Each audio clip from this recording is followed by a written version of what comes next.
Good evening and welcome to our regular meeting of the City Council, and it's Wednesday, September 9th. We will be utilizing communications media technology and have public participation via YouTube Live and call-in. And this meeting tonight is being held on Wednesday due to our Labor Day holiday Monday. Leslie, would you please call roll? Yes, ma'am.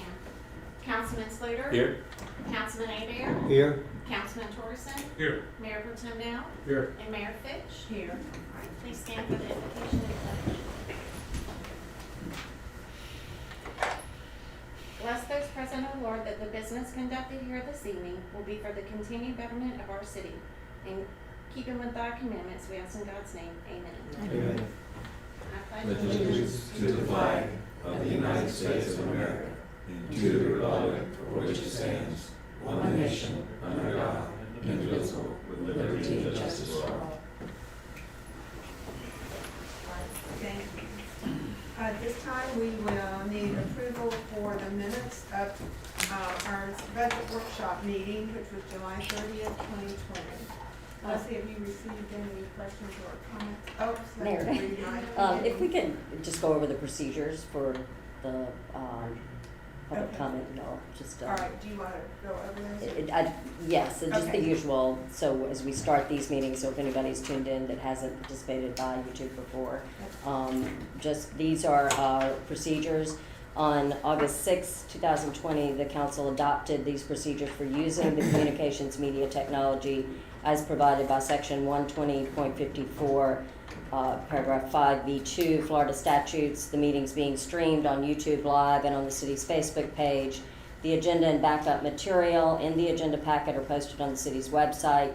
Members of the public wanting to participate in the meeting were asked in the posted meeting notice to submit their questions or comments on agenda items with their name and address and a reference to the agenda item on which they wish to comment by email to the city clerk at cityclerks@gulfbreezeflorida.gov or by regular mail to the city clerk's attention at the City of Gulf Breeze City Hall, 1070 Shoreline Drive, Gulf Breeze, Florida 32561. All written comments for this meeting had to be received by 3 p.m. Central Standard Time today, September 9, 2020. Anyone who wants to comment on an agenda item during the meeting or anyone who wants to participate in the public forum at the end of the meeting can call into the following toll-free number, 1-888-585-9008, call code 18631-9955. Hold and your call will be answered in turn. Comments on agenda items and in the public forum and also in the public meeting/hearing that we'll be holding on the first resolution we'll be considering tonight. They can also be made via the chat box on YouTube Live. Standard meeting rules continue to apply and comments are limited to 3 minutes and must be applicable to the agenda topic being considered or made during the public forum or any other part of the meeting. These proceedings are being recorded and a copy of the recording may be requested from the city clerk, and if any person decides to appeal any decisions made with respect to any matter considered at this public meeting, they may need to ensure that a verbatim record of the proceedings is made, including any comments, testimony, or evidence upon which the appeal is to be based. Thank you. All right, thank you. And we do have a quorum. Actually, we have full attendance of our council members tonight, along with the minimum number of key staff. And we are following the governor's emergency orders and the city's emergency declarations regarding COVID-19. All right, now we will move on to approval of the minutes. All right, the first minutes that we need to approve were the July 30th City Council Budget Workshop meeting minutes. Move for approval. Second. All right, we have a motion and a second. And Leslie, did we have any public comment? No, ma'am, I did not. Okay. Any discussion? All in favor, say aye. Aye. Opposed, same sign. Thank you. Next, we've got our August 17th regular meeting minutes. Leslie, any comments from the public? No, ma'am, I've not received them. All right, do we have a motion? Move for approval. Second. All right, we have a motion and a second. Any discussion? Hearing none, all in favor say aye. Aye. And opposed, same sign. Passes 5-0. All right, next we'll move on to resolutions, and the first item on the agenda is Resolution 44-2020. And I'll ask our city attorney to go through this resolution with us at this time. Thank you, Mayor. So this is a resolution of the council that relates to the Florida Department of Environmental Protection's state revolving loan fund and our adoption, your adoption and consideration of the wastewater facility site plan for implementing the expansion of the wastewater treatment facility. I will turn it over in a few minutes to Rick Delp, who will go through the facilities plan that you're considering tonight. This is the public meeting or hearing that we're opening now that is being held in accordance with Rule 62-503.700, which is the section of the Florida Administrative Code that governs facility planning and financing. And we're having this meeting pursuant to submitting the application to the State Revolving Loan Fund. So what you're voting on tonight is just that plan, which Rick will go through with you and describe all the various components and how we got here. And then that will set the stage, if approved tonight, for the city submitting the loan application. So there's no real financial impact at this time. You will have the actual loan documents once they are approved and issued. They will come back to the council for consideration as well, and then you will have all of the financing and all that is finally approved before you for this loan and this financing program. So, anything to add? So, Rick, I think I'll turn it over to you. Thank you, Mayor, City Council. It's a pleasure to stand before you today. I've been here a few times in my career. As Mary Jane said, what we have is a facility plan that is required, a required document by the State Revolving Fund Program for application for loans. The purpose of the document is to identify or produce evidence that the city has looked at several options that could be available to meet the needs, which this need is associated with additional capacity at the wastewater treatment plant. We looked at actually 4 options. One option is that we always include is a do nothing. The do nothing option is never a good option, because what that would result in is you would have a limited number of customers that you could pick up on your wastewater treatment plant. It doesn't mean it would stop growth, but contractors would have to build bigger lots to accommodate septic tanks, which we don't want in the area because we're trying to get rid of all of them to start with. The second option we looked at was utilizing a new plant on the site on Bergen Road. It's referred to as Sprayfield Site Number 4. That was originally back in 2008 was the preferred option to look at because there was the city didn't own the property next to the existing wastewater treatment plant, so there was no room to expand. As the years went on, there's been a number of meetings that have been held on this, and the city acquired the golf course, and then the acreage next door became available, and that changed the whole scene of what the city could actually do. So we looked at the option of expanding on the plant at the existing location. You have a lot of equipment that can be continued to stay in use that helps bring the cost down, and you have equipment that's going to be taken out of service that can be repurposed for portions of the new plant expansion. Within that expansion, we looked at the conventional treatment that the staff is familiar with is called a biological nutrient removal via a 5-stage Bardenfaux process. We did look at some more modern methods of treating the wastewater, and that was a membrane filter. Those are more expensive, they're more costly to operate, and your staff would have to learn a whole new process in treatment.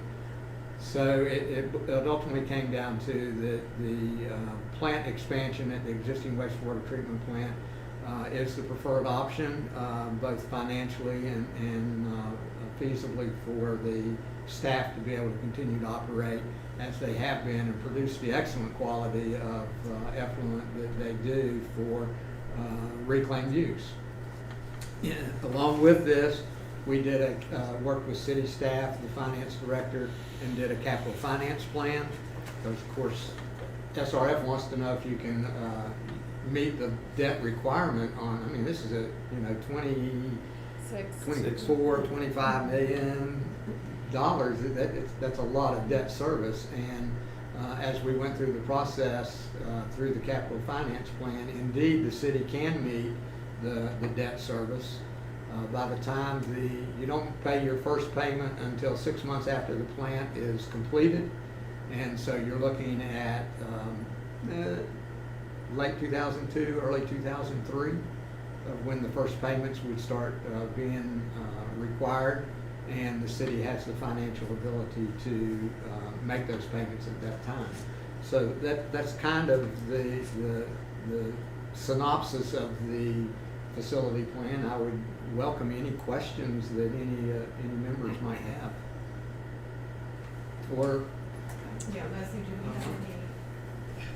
Did you mean 2022 and 23 or 22, late 22, early 23, Yeah, okay. somewhere. Figured that's what you Only 20 years still. Yeah, we're back 20 years. Yeah. Randy, did you have a question? No? Okay. Any questions from council? What events or circumstances would cause the city to not be able to make the payments? I mean, are there any scenarios where, outside of the nuclear attack, what would cause us to be able? I can speak to that. It is a success of long-range planning that we looked at capacity needs as Rick has said, 20 years ago, and looked at when certain debt service would mature, and we have actually held back on making necessary repairs and upgrades to the existing wastewater treatment plant, which are required just due to the lifespan of those mechanics every 12 to 15 years. We held back so that we could do that at the same time that we do this expansion with an additional clarifier and so forth, so that there is a savings, and we time that with the maturity of old debt. And so that debt has matured, and because we're no longer making those debt service payments, it frees up the approximately $930,000 that we can then spend on this project. And so the way that I personally look at this is that this isn't one project, it's two. One would be necessary if we had had no growth at all, and that is to repair and upgrade the existing plant. Secondarily, we have the expansion, which is necessary because of the population growth. And we have timed those both to coincide with the maturity of debt service. And so that payment is able to be afforded for this new project without any increase in rates. And so when the council during your budget workshops are looking at additional capital needs and whether your fund can afford that, it has not taken into consideration this money, because this money has been set aside in anticipation of servicing this debt. So it's there, and it's freed up and ready to be spent. There is no scenario where that money would be dedicated to something else, because it would take action of the council. Is it basically a wash as far as the debt that is being retired and the debt will be undergoing? It is basically a wash. We may end up having a little bit higher of a debt service payment. It would be nominal, but I think when we actually close on the loan would be that time. And there is no financial impact here this evening. Okay, Yeah. yeah, that's fine. Yeah, we're just trying to be ready when we do vote. You are so ready. I am proud to be your city manager. I can take no credit for this. Although Councilman Schluter probably can, because he was on that council. But this this is actually the fruition of excellent long-term planning. And certainly Mr. Rick Delpkin has just been pivotal in taking us to where we are now. So are there any potential competitive threats of another entity creating a like service that could draw our revenues and customers away? Or is that? No, that is a bigger global question that I would like to have with the council, this year. But but I'll dive right in. Santa Rosa County awards so just stop me. Santa Rosa County is the one who awards the franchise to a utility, and so another utility would be prohibited by law for providing that service within that area. That's what I was thinking for. Yes. Good job. Can I just have one question? So it looks like we're only basically expanding by 1/3. One more. You're going from 2 million gallons a day to 3.5. I see that, but I'm talking about the actual equipment. It looks like it's only going up by, one more call for one more basin there. Is it because it's more efficient, the newest stuff, and it will be more efficient when we rebuild the other stuff that is able to take? Because right now we're doing almost 2 million, right, gallons a day? That's correct. So you're saying that we're going to be able to do an additional $1.5 million by, it looks like it only expanding it by about 1/3, looking at the picture and everything. Is it because the equipment is more efficient, or am I looking at it wrong? This project is taking your two existing biological nutrient removal processes out of service and building two oxidation ditches. And these two basins that are currently treatment processes are going to be repurposed for your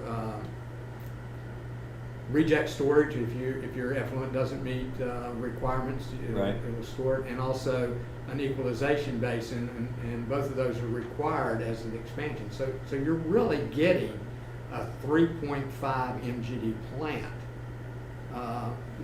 Your new treatment process will be the full 3.5. I see. So it's not like we're just adding a partial, that we're totally. No, there were so many items of such in your headworks and your chlorination and your filtration that needed to be updated, that we just kind of moved it all over and repurposed every bit of this that we could possibly repurpose. Okay. And that'll take us until when? I'm sorry, the 3.5 million? 2030 sometime, 2040. At current growth, the way it's going. At the current growth rate, yeah. Any other discussion? Do we have a motion? If we could just one more time make sure we I have, will. do we have any other comments? Okay, Yeah, go that's ahead, fine. thank you. We do not have any public comments. I've not received any at all. And are we gonna close the public hearing? I think we can close the Okay, hearing now. all right, at this time, we'll close the public hearing and motion. Do we have a motion? May I interject? I'm so sorry, I just wanna make sure. The motion also, needs to state that the, minutes and any comments will be included in this plan. That's correct. So, then the resolution should be approved contingent upon us including the minutes into that plan. All right. Sorry. Okay, Right, so thank now you. we- Yes, thank you. all We're right. just making sure we follow what is required by the The regulations, which is why we're stopping and Yes, I don't want us to go wrong. paying attention to the specifics of the Move procedure. for approval with the addition of add-on. I'll second. Okay, we have a motion and a second. Any further discussion from council or questions? All right, all in favor, say aye. Aye. Aye. Opposed, same sign. All right, hearing none, passes 5-0. Thank you for coming. Okay, And thank your you. Thank you. written explanations and descriptions were clear, so we appreciate that too. Thank you. All right, now we will move on to resolution number 44, 2020, a facility site plan and capital finance authorization for the state revolving Nope. fund loan. We just did that. We did that. My script is moving around in front of me, sorry. Okay, so now we go to resolution number 46, 2020, and that's extending amended resolution 35/2020. Am I in the right place? Yep. Everyone? Okay. As extended by prior resolutions, declaring state of emergency to implement protective measures related to COVID-19 and face coverings. And so Samantha, I think you have updated information. Yes, thank you. Mayor and council, since you initially approved the mask order on June 26th, that resolution also included placing the mask order on every regular council agenda, which is why it's on your agenda this evening. And you've also requested from me an update on the status of COVID cases. And so I'll just briefly provide that to you now. I also individually emailed it to you today just to make sure I cover any other additional questions you may have. But since June 26th, the city had a peak number of cases of 25 in July that then increased to an average of 30 cases inside the city limits. The August numbers declined to an average of 13 cases. The mask order, as I said, is placed on every agenda, and so to offer a little bit of a bigger picture, although with the mask order the city has seen a decline to about half that of July numbers. In Santa Rosa County, we had more of a difficult time of providing a comparison from July to August. The Department of Health stated that the monthly statistics for comparison were not available, and so we're continuing to try to work on that. We did provide you with, as best we could, about a 2-week look back, which is what this is. However, this is all inclusive, and so it is not a good indicator of community spread, whereas it does show, if you look at the demographics on the left, the total amount of positive cases in Santa Rosa County during the time of the pandemic, which is 4,942. It shows the number of hospitalizations has been 293 and deaths at 60. This is also inclusive of our prison and areas that would not indicate the likelihood of community spread. And so the email that I shared with you had the last 5 weeks of Santa Rosa testing and shows a negligible decline in numbers. From week 1, the amount tested were 552, positive cases were 114. That related to a positivity rate of about 20%. We see that 20% dip a little bit, then go back up to 21.9%, 22%, and at week 5, presently, it's at a positivity rate of 19.78% of all those tested. And in addition to that, I just wanted to point out that Santa Rosa County's total number of positive cases represent about 3% of the county population. In the state of Florida, by comparison, we have seen the continued decrease from less than 10%, that it is, as of just right now, the daily is at 3%. So it's going up and then back down. We'll see what happens after Labor Day. But those are just some larger, broader statistics.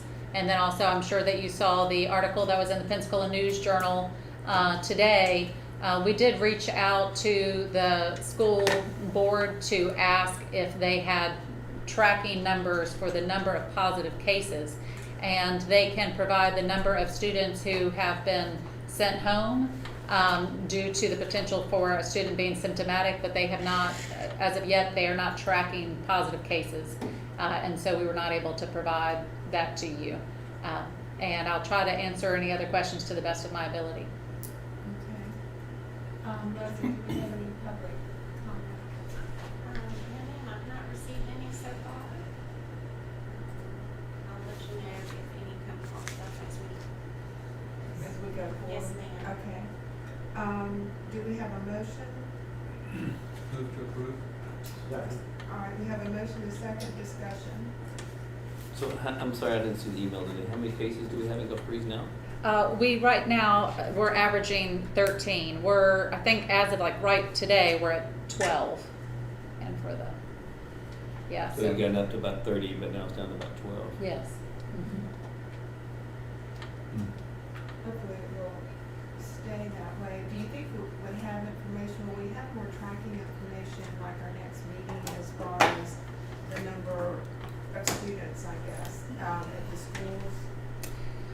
sound like they would actually be tracking the ones that are, are positive, that test positive, or, I can't say. I don't know that the Department of Health, of course, is the one who actually is tracking, and it is the Department of Health who comes into the school to assess the situation and to determine which students are sent home.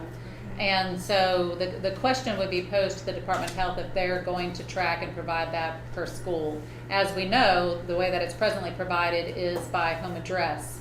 right? And so I will continue to check back with them. We just know that as of today, the answer was no. All right, thank you. Yeah.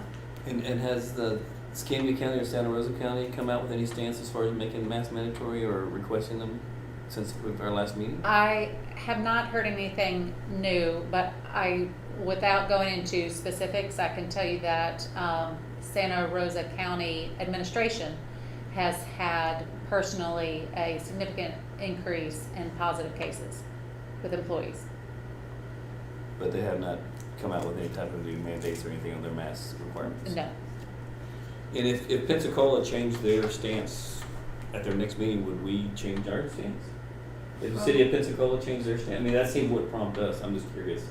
If they suddenly said, you know what, we're okay with it, no, is that the benchmark if the city next to us does it? Where's the? My recollection of I think what prompted the council's discussion and the city of Pensacola was the request from the 3 CEOs of our area hospitals asking for the mask order. And I do know in Okaloosa County, the CEOs of their major hospitals likewise asked for a mask order, and Okaloosa County put together a mask committee that recommended a mask order, and ultimately after a 7-hour meeting, the commission did not approve it. And so I think that when the council have discussed benchmarks in the past, the difficulty is that you have visitors, who heavily frequent your stores.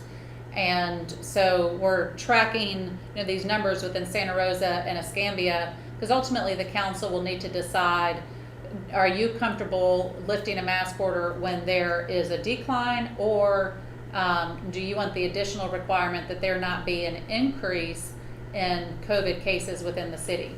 And so right now what we're seeing is we'll have one taken off the list and one added to the list, but there is a decline. And so I think that's the benchmarks for the council to consider is, one, would you like to hear again from the CEOs of your hospitals? Is the capacity of the hospitals much improved from what it was in July? And we can do that. We can reach out to the hospital CEOs and ask them that. And then secondly, as it relates to benchmarks for Gulf Breeze, you have seen now a decline for 6 weeks. And so would you want to see a decline in Escambia and Santa Rosa County, or do you also want that added assurance of no new cases? I mean, the summer season is basically over now. I mean, the last holiday was just passed. I would assume with school being open in most places throughout the country that we're going to see lots and lots of visitors here than we were seeing. So with that and the numbers going down, it's kind of a good sign to see that. But are we talking about the ones in the city as community spread, not travelers? I have not confirmed that they are all community spread. The presumption is that they are all community spread. But I would need to, I did not pose that question to the Department of Health, so I'll need to make sure. I do know I asked Director Shane Carmichael today, and he did confirm that our largest assisted living facility has not had any spread, but I would need to check with our others. What has been the economic impact of this resolution? What's been the impact economically? I can answer that for you. You can, I could not. I think the impact that I feel we're creating, not that we're creating, but I think that just in general, the wearing of a mask is a fear factor, that people are in fear of catching something. And I think this is a reminder when we have that, wearing that mask, And even though there's no guarantee that the mask is gonna prevent it, but it's keeping us in a state of fear that it seems like this country's under the grips of. And there are a lot of people that are on both sides of the fence. Some people that are just totally afraid to get out and do anything because it's been closed down for so long. They're afraid to even get out of their own house. And that's a bad situation for people being that way, to live in fear like that. And then there's others that are just done with it, you know, or surviving and doing fine without the mask. So, I mean, there's both sides of that story. So I guess to answer your question, I don't know about monetarily, but I think what it's created is it created a fear in the public's eyes by constantly seeing that in public and seeing everybody wearing masks when you see them out there. It's the fear which you may catch or not catch. You know, I think it's going to bring some sense of normalcy back to when people don't have to. But it's not that you don't respect people who wish to continue to do that and let them do that. They shouldn't put themselves in a position that they feel uncomfortable with. I know, I'm sorry, Yeah, Chair. you got it. Only thing I can base it on is, I know the city of Destin doesn't have a mask mandate. Pensacola Beach does not have a mask mandate. Gulf Breeze has a somewhat of a, you know, you kind of choose. Resolution. The only store, I have 5 stores in this area. The only store that's down for me is my downtown store, where the city has mandated a mask and has fined people for not wearing a mask. That store has been down 30% or more since this happened, where all my other stores have been up a little bit or more, you know, with that. So that's what I see, you know. And when I ask people, they go, I don't want to go downtown, you know, I just don't want to go downtown, you know. And they make it in the city, they're going to ticket me, they're going to do this and that because they, you know, they did an ordinance saying that. So that's the only thing I can tell you, monetary, that I've seen personally in my business. That might be something just for us to check on, maybe with our local businesses between, you know, now and next meeting too. I did have a parent, who's also at the hospital, tell me that they still feel, and it was a medically related person, but they still feel like, obviously at the hospitals, that you still do the mask and you need to keep the protocol in place. But, and then he said, just speaking personally, you know, I've got 2 kids in school and they're wearing masks, and he said, I think it's a good example for them that I wear the mask, and that it's not just them wearing them all day, which was a point I hadn't thought about, but makes sense, so that's the one. The primary point of the mask is not to protect yourself, but it's to protect you from spreading it to someone else. And that's why I feel, among the reasons that I feel the way I do about it. The other is just quite simply that it's under significant recommendation from the most respected medical authorities in our area and nationally. So it's difficult for me to say that I feel like they don't work versus accepting the recommendations of healthcare professionals that have had experience with masks and know the outcomes. And I further look at it and say, it's related to my initial question, which is, we're in a position where we have a divide that says, some people are saying, we don't need to wear the mask, all that, and we have other people who are saying, we should wear the mask. And I asked, what happens with the side that's wrong? And that's where I was trying to go earlier. If we're wrong about saying you should wear a mask, what's the end result? Versus on the other side, if we say, no, you don't need to worry about wearing a mask, and we come to find out that we created a significant spread because of that. People get infected, they spread it. Some people die, some people are critically ill. There are issues associated with that. So to me, it's a risk-reward type view of the thing, and I'm not in favor of telling anybody to do anything like that. But I look at this as a different situation, and it's, to me, totally apolitical. It's all about just trying to contain what is recognized worldwide as a pandemic. That's my only motivation. Well, I think that it's being blown out of proportion what the pandemic is doing and what the actual percentages is causing the deaths and illness. I think it's been totally blown out of proportion, and that's the reason I feel like it's another control factor, you know, and I understand what you're saying, you know, you could say the same thing about a lot of things when you break laws, you know.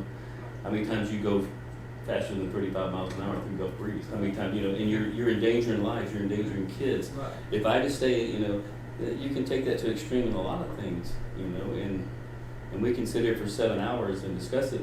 The bottom line is you three are gonna vote for it, so it doesn't matter. And we have altered it, still got no votes, so, you know, I'm just telling you. yeah, me too.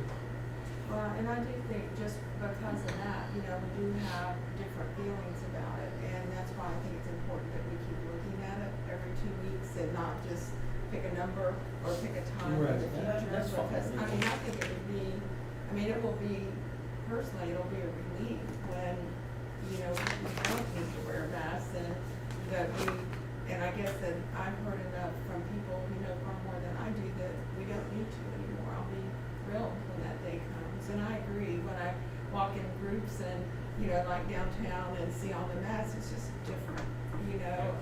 So, but I do think it's important that we, you know, as our group, keep talking about it every time we meet, because there will be a day when votes can be different. Yeah. Mayor, Looking forward to it. I do want to point out a matter of clarification, and that's how the resolution is currently drafted. And so it's placed on every regular meeting, and so it would not come up, because this is a special meeting, we didn't put it on the 14th, which is immediately after this, so it doesn't come up until your regular meeting in October. And so hopefully then we'll really be able to show you some numbers for September as well. I don't dispute what you're saying, that I think the statistics are probably overblown. At a minimum, I believe they're wrong, one way or the other. But somewhere in the middle of the outliers is the truth of what is occurring. And, you know, we're just. Well, you know, I think there's gonna be germ spread for the rest of our life. I mean, if you look at it, I mean, it could go down to 0, and there are people go, okay, it's working, we're not, you know, we need to keep wearing our mask, it's working. You know, and where do you quit doing that, you know? Well, I don't think you or I are telling people not to wear it. We're just saying we don't want to make it a resolution To we're it. mandating to wear. Right. It's up to you. If you want to wear one, I'll respect that. If you do not, then I respect that as well. And if I feel uncomfortable going somewhere, there's a lot of people gathered closely together, I'm not going to put myself in that situation. Let it be up to the individual to control their ability, what they think is best for them. And it's the same way with businesses too, you know, if businesses want to require that you wear a mask in their business, I respect that too. Yeah. You know, Yeah, I go to Walmart, I go to Publix, I put a mask on. Right. I don't like it, but I do it, Exactly. you know, just because I respect the business. I did work today in West Florida Hospital. They check the temperature and they make you put a mask on. So I respect that. I do what they ask me to do. I go to Quick Martin and Parade in Fort Walton Beach and there's nobody wearing masks. So I go do my job and do what I need to do. So I'm not uncomfortable with that, but at the same token, I'm not putting myself, I feel, in danger. But you see the ones that are wearing masks, that's the other problem. They don't wear them correctly. I've seen them with the valves. They don't do nothing to protect anyone else. They're just, People are gonna be irresponsible. they're very responsible, Speeding or you know. whatever. But I try to respect whatever establishment that I go. If they have a no shirt, no shoes, no mask, no service policy, then if I want to get service, then I'll wear a mask. You know, or I'll go somewhere else. But I mean, I respect the establishment's guidelines that they set. I don't think that, from what I'm picking up, I don't think anybody on council wants to do this indefinitely or forever. I pick that up at all. So, I'd like to see it end. I'd love to see it be able to have the public back in, have a regular meeting setting, you know? I can sit back in my Italian leather chair. I miss having I bet JB you miss encroach on that. my space. And I'm looking, I'm sitting in his spot, and he's got a lot. Yeah. And then I'm he spread comes out now. over, Yeah, comes well, I over get a to lot of room. my side like he's run out of room. Like he owns his space. That's right. Well, he said this line is what he calls it. That's what he told me too when I was around. Celebrate you too. Okay, well, I'm Thanks. truly, speaking for all of us, I know I appreciate the discussion on this. I think that it's certainly not unusual that we would have different opinions on it. And, I think all of us would be happy to move past feeling like we needed to wear them. So next regular meeting, we'll talk again and just see what we know at that point, yeah. Okay, so do we have a motion? We got the motion. All right, so do we have any public comment? No, ma'am, we do not have any public comments. All right, all in favor say aye. Aye. Opposed, same sign? No? Okay, 3-2. All right, now we are moving down to the consent agenda items. And is there anyone who would like something removed from the consent agenda? All right, hearing none. Leslie, do we have any comments? No, ma'am. Okay, all right, we have no comments from the public, so do we have a motion? Move for approval of consent agenda items alpha through echo. All right. Second? Okay, we have a motion and a second. Any discussion or questions about these items? All right, hearing none, all in favor say aye. Aye. Opposed, same sign. All right, moving down to action items. That action item A is the approval of agreement to donate land to Midway Fire District. Samantha, did you want to discuss that at all? Yes, I believe City Clerk is going to call our Midway Fire Chief, John Kanzig. And Kanzig, are you on the line?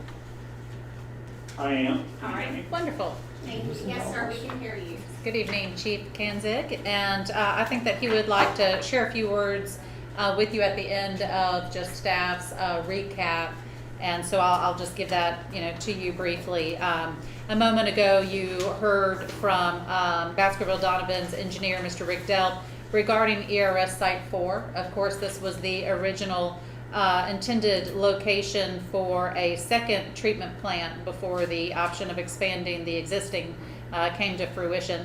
And so now this property is part of our effluent disposal capacity permit. It is a little bit more than 45 acres, of which what we'll be talking about this evening is about plus or minus 1.5 acres.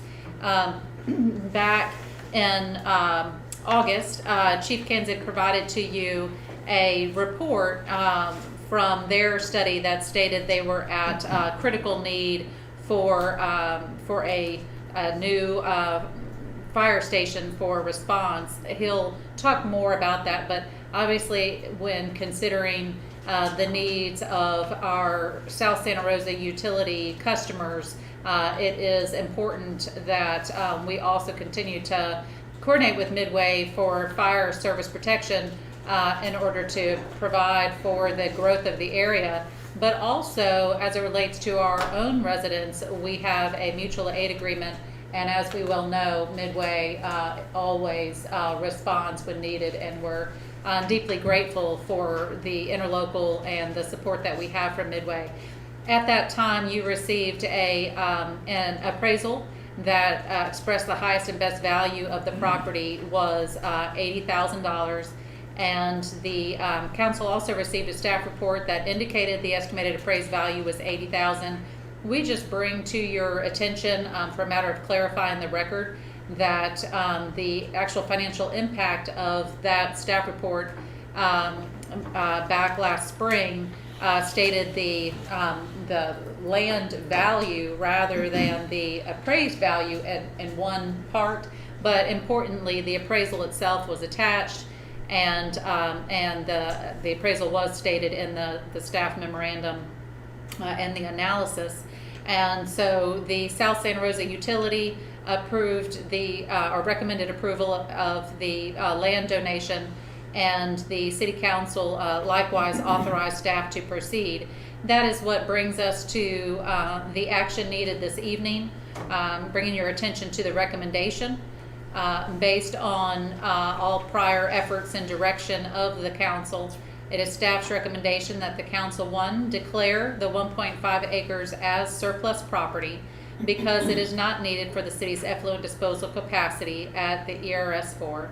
Secondly, confirm approval of the donation of the 1.5 acres to the Midway Fire District, as it will benefit the city by assuring that Midway can continue to support the city's fire department through the mutual aid agreement. And third, authorize the mayor to sign the agreement and all other documents required for closing the conveyance of the land. And attached to the agreement in your packet is the quitclaim deed. With that, I'm going to turn it over to Chief Kanzig and ask if he has any remarks for you. Chief Ganson? Yes, sir, yes. First off, thank you to the council, for giving me this opportunity to speak. I wasn't sure if Commissioner Delp was going to be in person at the meeting, but just for the notes, he did remove himself from voting on this action on our Midway Fire District side, just so there would not be a perception of any conflict of interest. But I have to say, on the behalf of the rest of the Board of Commissioners, thank you for this. It's definitely going to be much needed. And we just received an additional boost, a $1 million grant from FEMA for staffing. And that additional staffing is going to be housed, will house an additional fire company at our fire station on College Parkway until a new facility is built.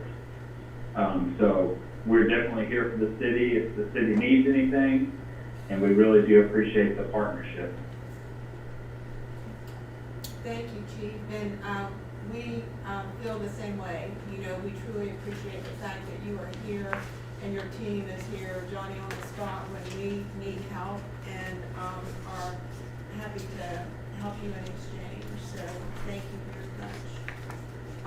Don't go away. I wish I could be there in person to thank you, so. Well, we do too. It'd just be nice to see you.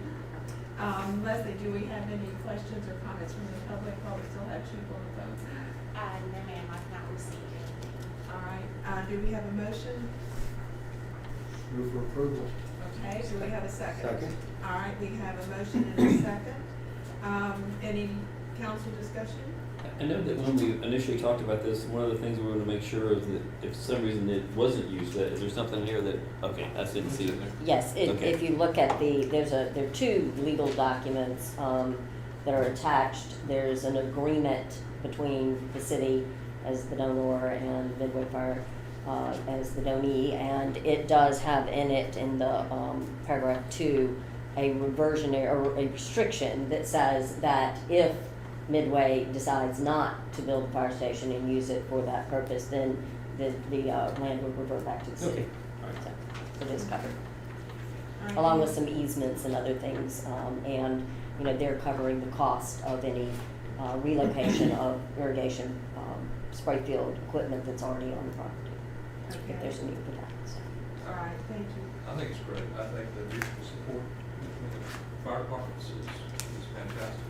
I'm really glad to do it. Okay, good. Any other comments, discussion? All right, all in favor, say aye. Aye. Aye. Opposed, same sign. None, so that passes 5-0. So, thank you, Chief Kanzig.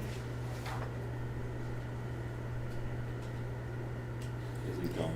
Thank you. Okay. You there?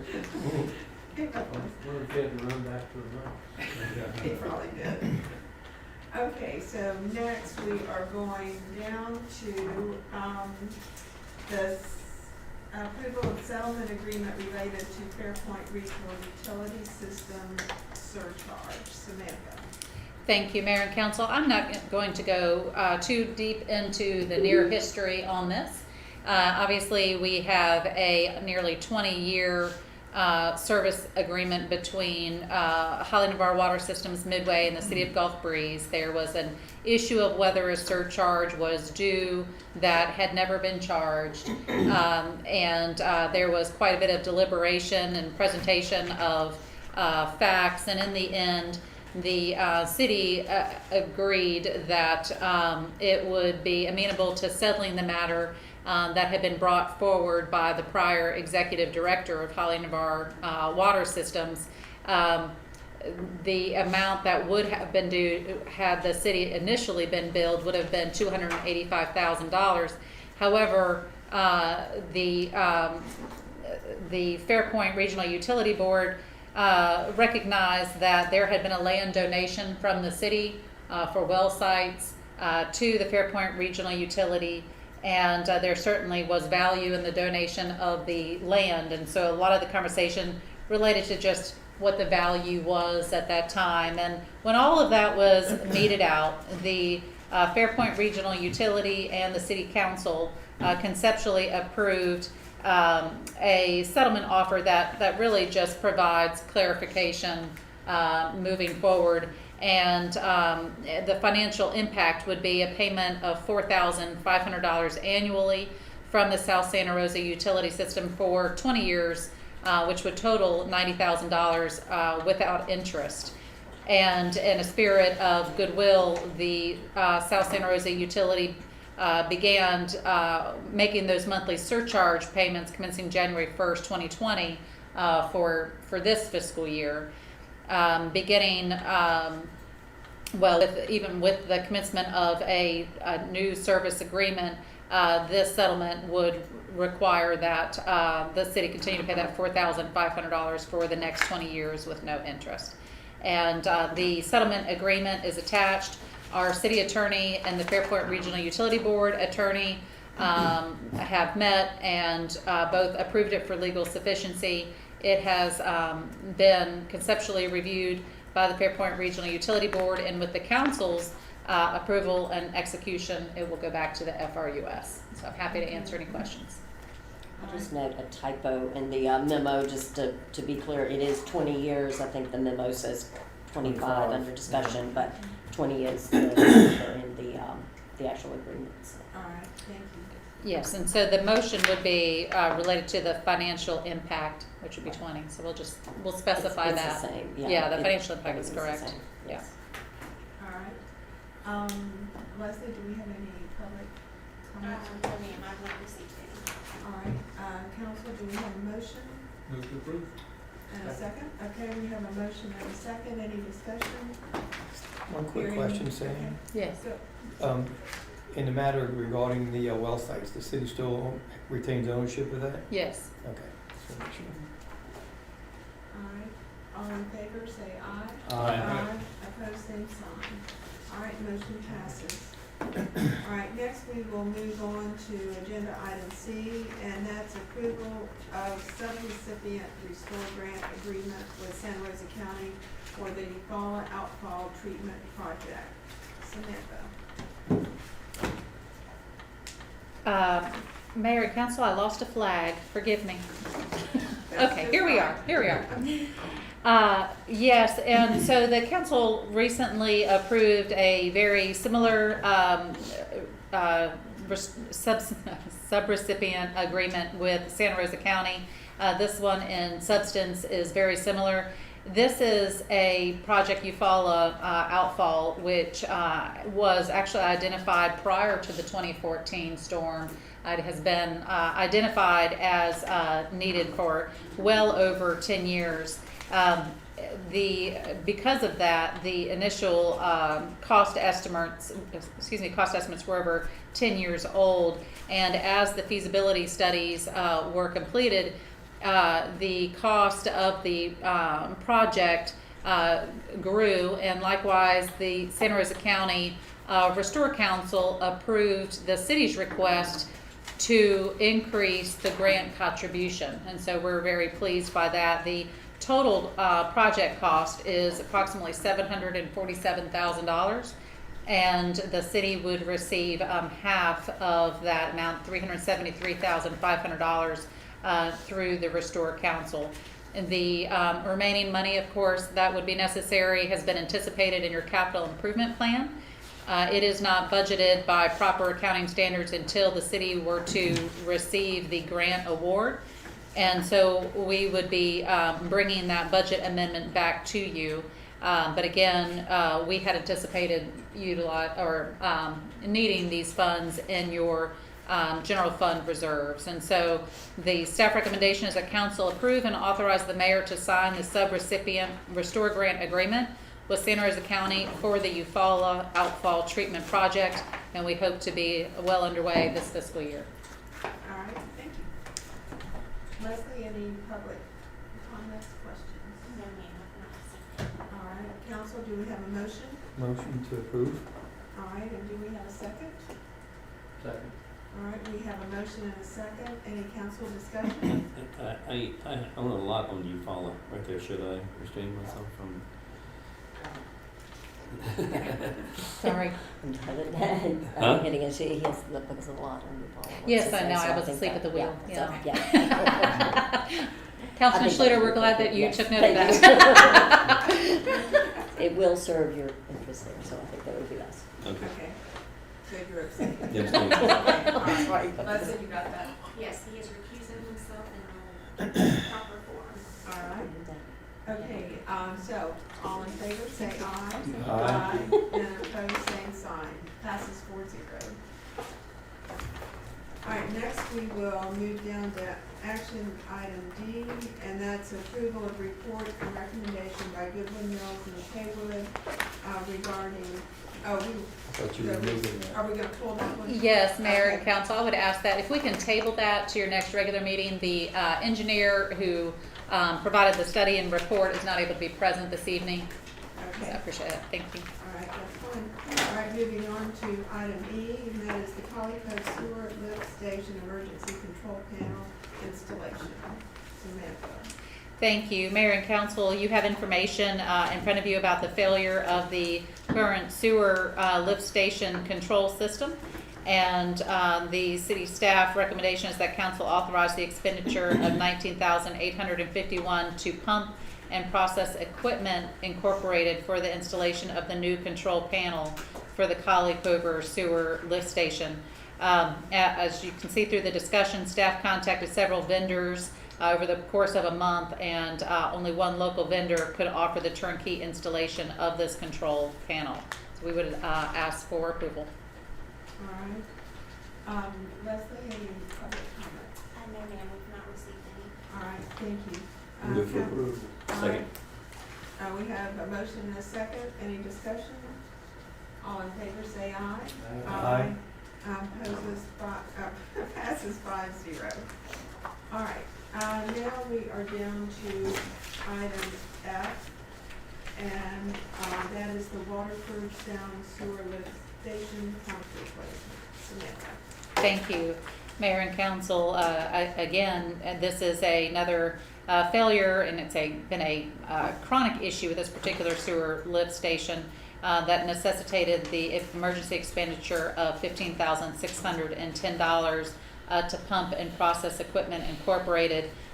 You can see under the staff discussion that this was the only vendor able to provide a quote for the specifics needed within the timely manner that would fit the existing piping and mounting structures. And so for that reason, staff recommends that council approve the emergency expenditure. Oh, and I'd also like to say a budget amendment is going to be necessary at year end for this expense. Okay, all right. Thank you, Leslie. No, ma'am, we've not received any comments. All right, do we have a motion? Move to approve. Second. All right, we have a motion and a second. Any discussion? All right, hearing none, all in favor say aye. Aye. Aye. Opposed, same sign. Passes 5-0. Now we'll move down to informational items. Samantha? Thank you. Mayor and Council, you have in front of you for information that the city has recently submitted for 2 different septic abatement project proposals. And this is to implement your septic tank elimination program report. The first grant submittal was for 53 unsewered parcels on Beach Drive, Eufaula, and Navy Cove West. The second is a gravity sewer and low pressure system for 102 unsewered parcels in the San Carlos and Gilmore areas. We'll keep you advised. We just wanted to make sure that you were aware of the grant submittals at this time. They're related to the protection and restoration of water and natural resources statewide as funded by Governor DeSantis. Okay. All right, so we may be getting. a good Cross our start. fingers, that's Yeah. right, yes. Absolutely. All right, any additional new business? All right, discussion items? If it could please the mayor and council, wanted to just very quickly update you on 2 matters. One is the parking at Shoreline Park over Labor Day weekend. I know you're probably also aware that the governor provided a saltwater fishing day that didn't require a license. We were concerned with just the pent-up demand for going to the beach that it would exacerbate the issue that the mayor and council had discussed at your last meeting, and that was the lack of available parking for your residents who are paying through their property taxes the ability to enjoy their waterfront park. And so I just wanted to commend staff. There had been so much parking, it was difficult for us to even erect signage. But your Public Works Department, Sam Wilson and Justin Cook, provided a stencil, and Ron Pooley, who made me swear I would not tell, and I'm telling, went out there in the dark with lights, and Parks Director Ron Pooley personally stenciled more than a dozen parking spaces so that our residents would have some parking for Labor Day weekend. I went out Saturday morning and looked, and they were being enforced, and so it's a start, and we'll continue to look at opportunities for increased parking. Of course, we're hoping to get notice of grant award this December for completely improving the boat ramps themselves and making other park improvements. And so we hope to expand, the surface parking at that time too. So please let us know if you're hearing any feedback about the delineation of that, resident only 32561 parking. But it seemed to work over Labor Day weekend, so we were really pleased. And please say something to Ron for getting out there. That's right. He was hard at work for some time. The second thing is just to update you. The city did receive a preliminary and tentative operations report from the state auditor's office, and the responses were provided back to the state last Friday. Those responses were reviewed by mayors, both present and past, this city council, members of the Capital Trust Agency, your legal counsel, the Capital Trust Agency's bond counsel and board counsel, and also, of course, the prior city manager retired. And I just wanted to make sure that you were aware of that the report itself had been thoroughly reviewed, and also the responses were thoroughly reviewed and considered and discussed by those boards and members who may have been involved in the deliberation of policies and practices. And we just really appreciate the input and time and attention that was given by our many volunteers throughout the last 20 to 25 years that the scope of the operations audit covered. Moving forward, I met today with Mary Jane, your wonderful city attorney, and also the Capital Trust Agency Senior Analyst, Dennis McKinnon, and wanted to assure you that we are already working on steps of an action plan for how to address some of the recommendations of the preliminary and tentative audit report. Specifically, the recommendations from the state were that we look at how to increase public knowledge of the operations of the CTA and increase transparencies and operations. And so we're looking at how we can do that, including an overhaul of the website and better public promotions. We're awfully proud of the work of CTA, and so we'll be looking at ways that we can better educate people as to its function, how it benefits not just economically depressed communities throughout Florida, but how it also benefits our community as well. So just know that we're working on a plan of action for both those recommendations and then also recommendations for the city, generally. And we'll be keeping you advised of that. And that is all that I have. Okay, all right, thank you. And just one thing, I think on behalf of all of us, thank you. And if there's a way we can thank the staff for all the hours and time spent answering all of those questions, many of them the same ones a similar way 2 or 3 times. We would be happy to do that. But please tell them we do appreciate it. And I think the responses read well. They were direct, they were to the point, and I don't know how it could have been improved as far as how you all handle getting information back to them. Thank you, and I would feel so terrible if I left this meeting and forgot to acknowledge our city clerk, Leslie. I am so saddened that I did not immediately give her a shout out for the work that she took over the last 28 months with this audit, and I am so incredibly grateful for her. So thank you, Leslie. Thank you. Good job. Time for a party, right? I would think. All right, now we're up for council comments. Randy, you want to start? Yeah, if I don't mind. Sam, I had a couple of questions for you. I'm glad you brought up about the boat ramp, and I had a few people come to me, and I even witnessed it myself, that it appears that some people are bringing a trailer and unloading their boat, but they leave their trailer and lock it up in a parking spot without a vehicle attached. And I saw that personally on Monday, and I think some of the thinking is that maybe it could be people that are going to the beach, unloading their boat and leaving the trailer there, and then take off with their vehicle they'll use on the beach, but not taking the trailer. Didn't make sense, but I don't understand, why would people leave a trailer without a vehicle attached to it in the parking? Seemed like they should take it with them, so that it opens up the space to park. I've seen that too. Yeah, so I was thinking that they didn't have room to park the truck and the trailer in one spot. They had Yeah, I've heard there was quite a few of them over the weekend on Saturday. That makes sense what And you're saying. the launch has been crazy because it's so busy. Hopefully it'll settle down a little bit, but it'll be interesting to know when Oriole Beach will ever get finished, because they shut that down, so we're getting that traffic. Wayside Park, that's closed. I don't know if and when that's gonna pretend, but anyway, it's really put an extreme load on Shoreline Park, and not to mention just in general, people getting out on the boat more with the COVID thing. I think it's a good means for people to get out, and we've seen a big increase in boating activities alone. So it's just compounded that. But it's interesting to see why people would do that. I thought maybe I'd bring that up. I appreciate that, and I will inquire. We do allow for boaters to leave their trailer overnight with permission from the community center, but it is permissible at the community center parking lot.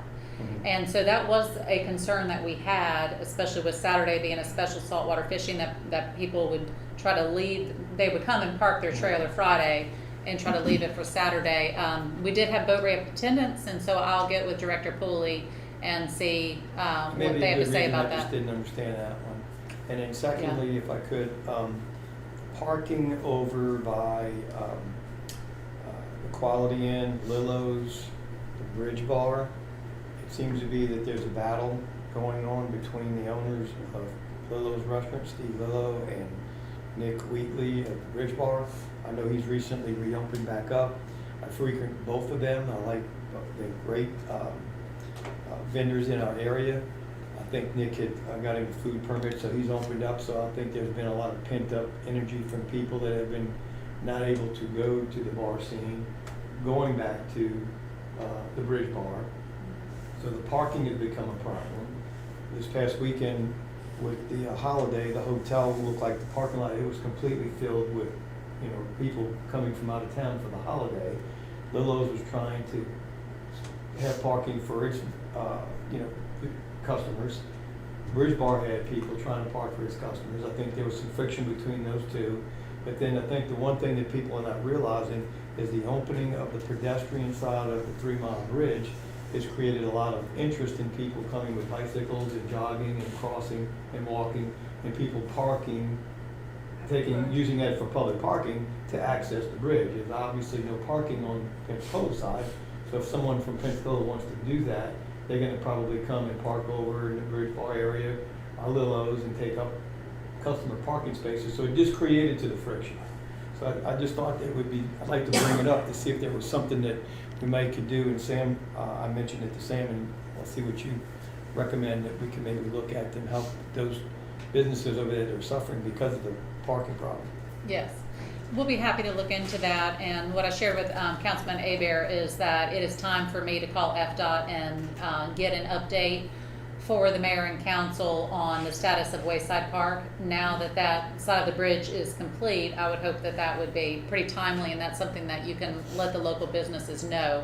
That obviously is going to provide substantial parking. So I need to grab an update on that and share it with you. Yeah, these guys are hurting. They could use any help they could get right Yeah. now. Okay. Thank you. Randy, do you know if